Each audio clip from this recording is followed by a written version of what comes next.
What is wrong with the following solution? Well, let's take a look at this.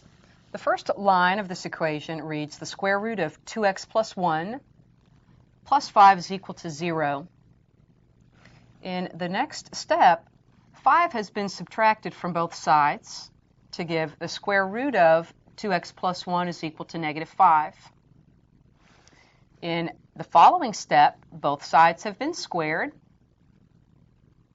actually squared up here, to give 2x plus 1 is equal to 25. Nothing wrong there.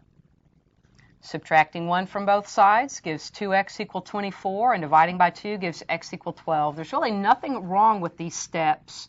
And we have a last statement, the solution set is equal to 12. But let's think about this right about here. We've got the square root of a quantity is equal to a negative number. That's a problem. The square root of something isn't going to be a negative 5. Let's go ahead and check this proposed solution. As a last step, you always want to check these.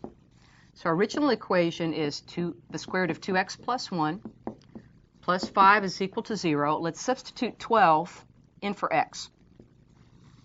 Is the square root of 2 times 12 plus 1 plus 5 indeed equal to 0?